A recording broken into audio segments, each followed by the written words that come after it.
A message popped up in the chat. Someone blurted out in shock, watching as the Pui, those odd smiling creatures, jumped around a block of stone. One user typed, "What's Kim J doing there?" while others just spammed question marks, their confusion obvious. The main character, Ju, frowned and cautiously trailed behind the Pui, his breath heavy. Suddenly, the creatures froze, their faces twisted into something more menacing. One of them opened its mouth, revealing sharp fangs. "That's an abomination," someone wrote. Without warning, the Pui launched forward, biting into the stone. Chips of rock flew everywhere. Ju's eyes widened in horror. "Pui," he muttered, sweat breaking out on his brow. His mind raced. Did he need to eat stones too? The chat exploded again. Someone pointed out that even Ju had frozen. Another user commented that it was understandable. These creatures were disgusting. Pressing his lips together, Ju silently wondered if he could force himself to eat rocks like they did. Someone in the chat asked bluntly if he was really about to try it. Another user couldn't believe it either. But determined, Ju approached the stone, broke off small fragments, and tossed them into his mouth. He had decided. He would climb the tower. He'd do whatever it took to survive. Swallowing hard, he vowed to destroy the tower one day. "Popo!" he shouted defiantly. Someone had praised him once, saying he was impressive. He smiled faintly at the memory. Nearby, a woman sitting in a chair took a sip from her cup, commenting how hard it was to find work lately. With her eyes closed, she added that Ju always kept his hands clean. He'd succeed at anything he tried. Embarrassed, Ju denied it, saying he was just the orphanage's favorite. The woman sighed. "It'd be nice if the other guys had your heart." Ju asked if something was wrong. Setting. Her cup aside, she admitted the truth. Their director wasn't doing well. The orphanage was privately funded, and without the director, it wouldn't last long. Ju bowed his head, sadness washing over him. He thought back to how the director had given him his name, hoping he'd live a good life. The woman had brought him to the orphanage as a child. Over time, he got a job at a store, worked as a salesman, and even got hired at a new company after an interview, thanking the man who gave him the chance. He had worked hard all his life. But so what? Even if he worked for years, it wouldn't be enough to save the orphanage. Lying on his back, he thought grimly about the shelter's limited time.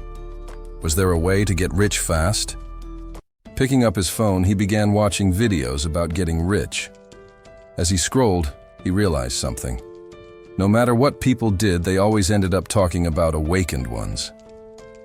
Curious, he clicked on a video about someone's first income as an awakened one. The host turned to two awakened who had conquered the tower. "What changed most in your life after coming back?" he asked. One of the men smiled. "Honestly, drinking. It might sound arrogant, but money doesn't lie." "Oh." Stared at the screen, thinking about how awakened raked in money like that man said.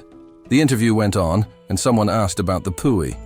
Intrigued, Ju wondered the same. What were Pui exactly? His mind drifted to the past. Years ago, a tower appeared. It randomly selected people. He remembered a girl disappearing into a portal. The tower pulled people in, and only a few ever returned.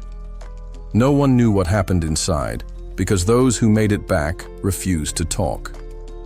He recalled one injured man hiding his face and declining interviews. The people who returned were called awakened. Their bodies contained mana, which advanced human technology, things like magic engineering, which shouldn't exist but did thanks to them. Companies swarmed awakened, offering massive salaries. They were living energy sources. Closing his eyes, Ju admitted it. He envied them. If only there was a portal nearby. Suddenly, his phone buzzed. His name flashed across the screen. Sitting upright, he blinked in confusion. What is this? More notifications flooded in. He'd entered the first floor, cleared it, earned rewards. Another said he reached the 6th floor, the 13th. His subscriber count hit a milestone. One notification even claimed he had 527 items in a library. Covered in sweat, Ju stared in shock. What are these files? Panicking, he assumed he'd been hacked and tried to delete everything, but accidentally hit the zoom button instead. His stomach dropped. Maybe it was malware. He reached to turn off the phone, but before he could, a voice echoed from the speaker. "Are you streaming?" Ju froze.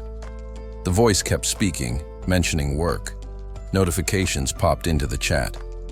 "You don't need to go to work anymore. This is your job now." His face appeared in the video. Stunned, Ju whispered, "Is that me?" He watched as he fought monsters, first with a sword and shield, then with an axe. He didn't remember any of it. In the footage, he climbed a rock and stared out across the land. Suddenly, a Pui jumped up. Ju recognized it instantly. Was this the Pui from that interview? A system window appeared. Pui, consuming rock with strong teeth. Ju rubbed his chin. What kind of interface is this? There were more windows too, like the one that popped up when he opened a chest. Reward, easy difficulty, 110 coins, he realized now. The video showed him conquering the tower, in the future. No one ever spoke of the tower. No strategies existed. But now, Ju had all of it. And it's only mine, he thought. Later, he went to a gym to start training. As he registered, the receptionist pointed where to sign. Ju nodded. He wanted to be in better shape when the portal came. While exercising, another man praised his effort. Ju thanked him. At home, he kept watching the videos, jotting down notes. If I study all of them, clearing the tower will be easy. He balanced training, studying, and working at the store. He smiled as he handed a customer their product. "Would you like a bag?" He asked, already set on conquering the tower. Eventually, he quit his job to wait for the portal. He remembered turning down a promotion. His boss had looked surprised when he said he was quitting. Now, with no income, he felt pressure. "I need money." Grabbing his phone, he wondered if he'd misinterpreted everything. But shaking his head firmly, he shoved away the doubts. If he was wrong, the shelter would be doomed. The thought made him bite his lip. Later, raising his hands in frustration, he groaned. "I don't even know when the portal opens." He stretched out his shoulders to pass the time, but then a gust of wind swirled behind him. He turned. A portal had appeared, growing larger with each second. Ju's eyes widened, his mouth falling. "Open." Stepping closer, he whispered, "Is this really?" A voice beckoned him from inside. "Enter." Smiling faintly, Ju thought, even if it hadn't called, I wasn't going to run away. He approached. A system window popped up, asking him to choose a difficulty level, low, medium, or high. Rewards depended on the challenge. It's finally here, Ju thought, reaching out with a trembling hand. But instead of picking one, he clenched his fist. "Wait for me, Director," he promised silently. And then, eyes narrowed with determination, he chose hard. Ju slowly opened his eyes, his gaze settling on the rough stone walls of the cave surrounding him. A cold shiver ran through him as he quickly stood up, a frown creasing his face while uncertainty flickered in his voice. "Where am I?" The question echoed quietly, but as the initial panic faded, realization dawned. This was the cave, the one he'd seen so many times in the videos. Calmer now, Ju scanned his surroundings with measured curiosity. Without warning, a translucent system window blinked into existence before him.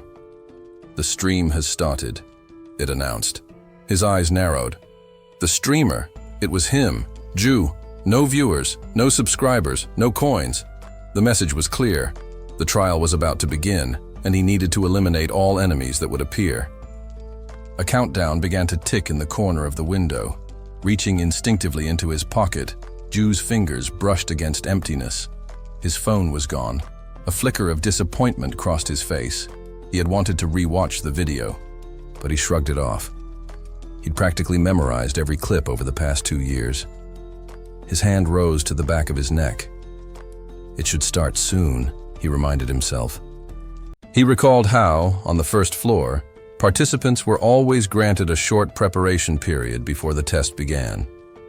During that window, they were expected to interact with spectators and collect coins. The spectators were other awakened ones, scattered across the tower. Ju pictured them, observers peering down, casually tossing coins toward participants they favored. Spectators would browse through a list of live streams, pick one, and sponsor it.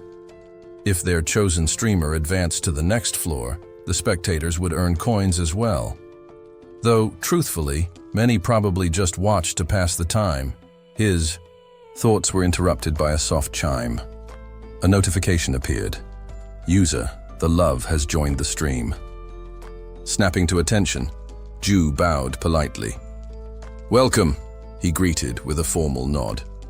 The love responded curiously, remarking she'd never seen him before and asking about his unusually polite introduction. Still, she noted to herself that Ju wasn't as timid as others she had observed. Another notification quickly followed. The love has sponsored you with 1 coin. Grinning, Ju thanked her warmly and asked if it was true he could now access the store. He tapped on the store section in the system window, eager to explore. The love expressed surprise at how quickly he'd figured it out and admitted she liked his efficiency. Pleased, Ju thanked her again. When she asked what he planned to spend the coin on, he scratched his cheek thoughtfully before admitting he'd rather save it. Better to wait and see what kind of enemies awaited him before spending it impulsively. The love smiled, calling him a decent guy, and soon after, a new notification popped up. The love has subscribed. Ju's heart lifted. A subscription this early. Fantastic. He thanked her enthusiastically, inwardly celebrating the stroke of luck. Subscriptions mattered greatly. Not only were they rare at the start, but tower rules only allowed a viewer to subscribe to 1 streamer at a time. Unsubscribing took effort, and gaining enough subscribers could unlock significant rewards down the line. The love mentioned she'd check out other streams for a while and bid him goodbye. The system notified her departure, and Ju waved cheerfully after her, confident they'd meet again. Things were off to a promising start. Turning back to his system window, he noticed his stats had already begun to climb. 15 views, 7 subscribers, and 37 coins earned. Stretching his arms, he mused aloud that just choosing the hard difficulty seemed to be drawing a lot of attention. He felt encouraged.